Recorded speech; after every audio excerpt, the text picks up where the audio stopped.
पड़ता, आप मत मानिए, लेकिन आपके ना मानने से फर्क कुछ नहीं पड़ता। आप 24 घंटे भगवान को गाली देना चाहें तो दीजिए, भगवान का कुछ नहीं घटना। भगवान तो भगवान है, जो तुम कर लोगे उसका परिणाम मिल जाएगा।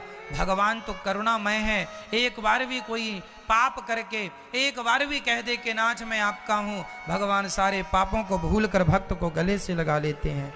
भगवान को मानने से फायदा बहुत है, नुकसान नहीं। इसलिए अपने स्वार्थ को भक्ति से जोड़ के ना रखो। यदि स्वार्थ भक्ति से जुड़ गया तो फिर जानते हो क्या होगा, स्वार्थ पूरा होता गया तब तक तुम भगवान के पुजारी बने रहोगे, और स्वार्थ नहीं पूरा हुआ तो आप नास्तिक हो जाएंगे। आज जितने लोग नास्तिक हैं, ये कौन लोग हैं? इनने भी तो कभी भगवान से कहा होगा, हे भगवान ये इच्छा पूरी कर दो।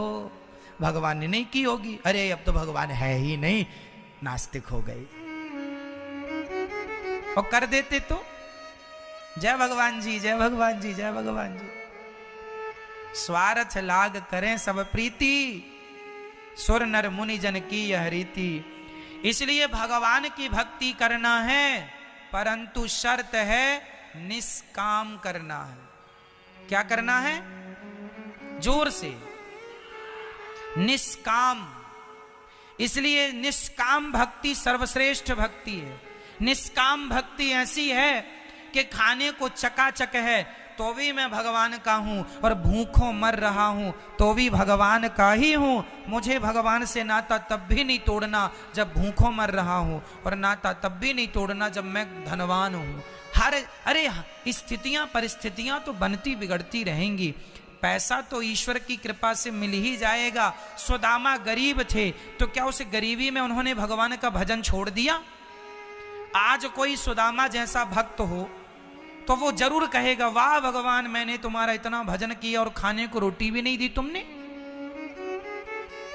आज का भक्त शिकायत करता है, लेकिन धन्य है सुदामा जी, खाने को सच्ची में रोटी नहीं थी पर शिकायत नहीं की। विधाता यदि आपकी यही मर्जी है कि मैं भूखा रहूं तो मैं भूखा ही सो जाता हूं, तुम्हारी मर्जी में मैं खुश रहूंगा। ये निष्काम भक्त है।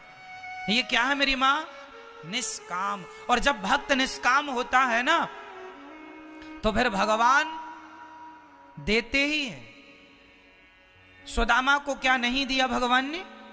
बताइए सुदामा को क्या दिया था भगवान ने? बोलो मेरी मां, मैया आप बताओ, भगवान ने सुदामा जी को क्या दिया? हाँ क्या दिया? चावल दिए थे। किसने? भगवान ने सुदामा जी को दिए थे। अच्छा, सुदामा जी ने चावल दिए भगवान को, फिर भगवान ने क्या दिया? 2 लोटा।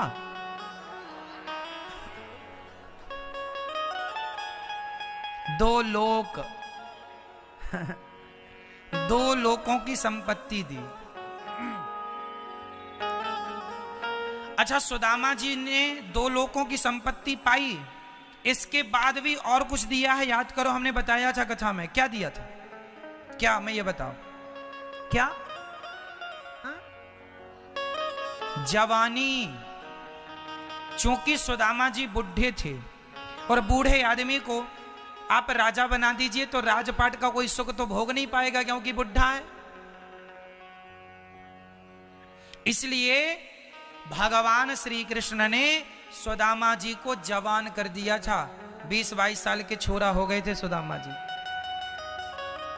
और सुदामा जी की पत्नी माता सुशीला, ये भी बिल्कुल जवान हो गई थी। इन्हें माता लक्ष्मी ने बिल्कुल तरुणी कर दी, बिल्कुल जवान कर दिया।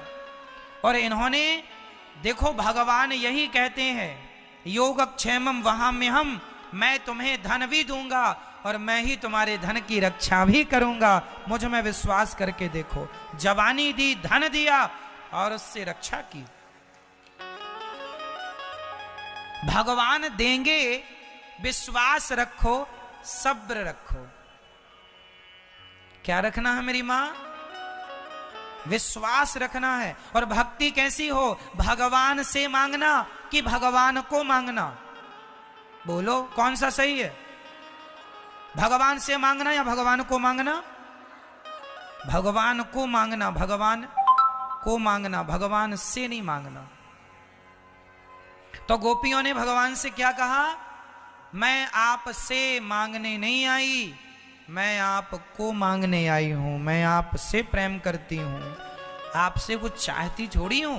गोपियों को भगवान कह रहे हैं जाओ यहां से, भगवान कह रहे हैं जाओ यहां से। गोपियां बोली नहीं जाएंगी, आपको पा लिया, आपको छोड़ के अब कहीं नहीं जाएंगी। धन्य है गोपियों का प्रेम। तब भगवान ने गोपियों को पातिव्रत धर्म का उपदेश कर दिया। नारियों, भगवान ने कहा गोपियों सुनो, मेरी मां सुनो, आप लोग, हर स्त्री का धर्म है अपने पति की सेवा करना, हर पुरुष का धर्म है अपनी पत्नी का सम्मान करना। गृहस्थ जीवन में प्यार चाहिए, समर्पण चाहिए, प्रेम चाहिए।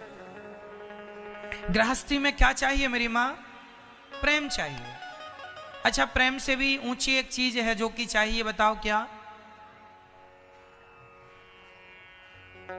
क्या गृहस्थी चलाने के लिए सबसे आवश्यक कौन सी चीज है? आप में से कौन बताएगा? आप तो बड़े अनुभवी लोग हैं, बूढ़े लोग हैं, बताइए, आप बताइए, गृहस्थी में सबसे ज्यादा जरूरी क्या है? पैसा? मैं ऑप्शन देता हूं, कंफ्यूज ना हो आप।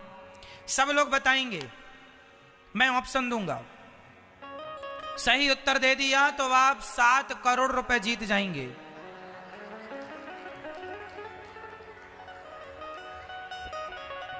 ठीक है, 7 करोड़ के लिए ये रहा प्रश्न आपके सामने। गृहस्थ